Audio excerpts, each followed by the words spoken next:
you ready? Yeah. Just want to give a quick update on the ground here, and obviously a lot of devastation across the state of Arkansas last night. Not at all what we'd like to see, but one of the things as you drive through this community, you see so many neighbors coming out, taking care of each other. The judge himself has been out clearing debris over the course of the last 24 hours. One of the things that will make you so proud as a governor is to see neighbors helping neighbors, and never is that more true than right here in this community today. We've got about 40 state police on the ground in the county, about 50 National Guard. Our goal is to help and aid the local folks on the ground, take care of people. We'll worry about the paperwork later, but we do encourage people to document the things that they are dealing with and the specific damage to their homes. If people need assistance and are looking for resources, they can go to helparkansas.com to get that. It's a one-stop place where they can either request assistance or offer assistance to other people. We are going to do our best to get power and people up and running and back on their feet as quickly as possible, and very thankful for all of the local leadership and the efforts of those here on the ground. And I'll turn it over to the Lieutenant Governor, who is from this area, to say a few words, and we'll be happy to take a few questions. Thank you, Governor, and really thank you to all the first responders and everyone for being out here in Cave City right now, but across the state of Arkansas as we're dealing with this tragedy. As the Governor noted, Arkansans are resilient. We are tough. I like to say Arkansas is one big small town. You really see it when we have this kind of tragedy hit in the state, that people are coming out with their own equipment, their own time, their own energy to make sure these families are taken care of. And this is my neck of the woods, and so when we saw it hitting across the state overnight, then people who are impacted, but all of us in the state are impacted. We're so grateful for the Governor's leadership and the leadership of A.J. Gary and the Department of Emergency Management and our National Guard, but these local leaders too for coming out and being hands-on. So thank you, Governor, for being here. Any questions? Just start off, kind of just what are your first thoughts of just seeing the damage firsthand? Just what are your first thoughts arriving and seeing everything in person?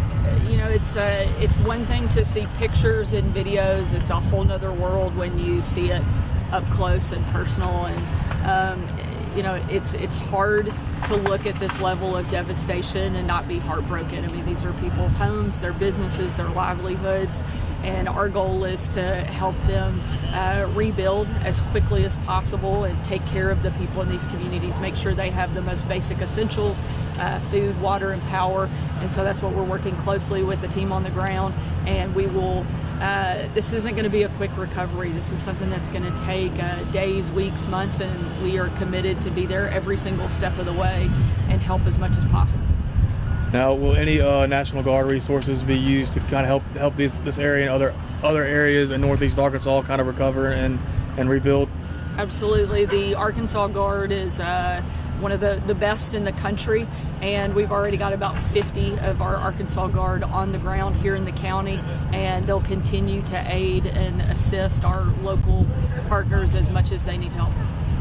A lot of people have completely lost their homes. What is your message to these people that are kind of digging out their lives at this point? This is the hardest part of being governor, is watching this type of devastation take place in our state. And our prayers are with these people, but also our resources. This state is going to step up and help in every single way possible. And today we're here to make sure people outside of this community know the level of devastation, to raise awareness, but also to let them know that we're going to be with them every step of the way. I know that you've announced a state of emergency at the state level, but do you plan on asking for a federal declaration? That's a process we'll go through over the next 24 hours. I've had the chance to speak with the President Trump earlier this morning, as well as Secretary Kristi Noem, who have already let us know that they will be with us to help and provide resources as requested. And so we'll go through the assessment process and make a determination on what specific requests we have. But I have no doubt that the federal leadership will be really ready and willing to help as we need it. know that there have been 3 confirmed fatalities over in Independence County. Are there any other updates on that front from other parts of the state? As of right now, those are the only 3 confirmed fatalities from the storms from last night. We have around 20 injuries that we're watching closely, and hopeful that those will be the only confirmed fatalities from the storms that we experienced last night. What do you feel like would be, is, you know, in this stage of the recovery process, the relief effort process? What do you feel like is like the most pressing challenges right now that this county and others are facing across the region as they kind of see what's going on? You know, some of the biggest thing are just clearing the debris, making sure people can move around, power, and shelter. Those will be the big things, food and resources that we'll be focused on over the course of the next several hours and days. Happy to let the county judge speak to this, as he's been on the ground and dealing with things in the last 24 hours of what the biggest requests and needs are. But clearing debris, making sure people have access to food, shelter, and power will be one of the big priorities that we have over the next 24 and 48 hours. Have you been in communication with utilities about timelines for getting power restored? Yes, we are in constant communication and will continue to lean heavily. I have to say that the utility companies have done a phenomenal job. They have a number of people already on the ground working hard to make sure that they get power back to people as quickly as possible. Thank y'all so much. Appreciate it. I started to say, hey. Good job.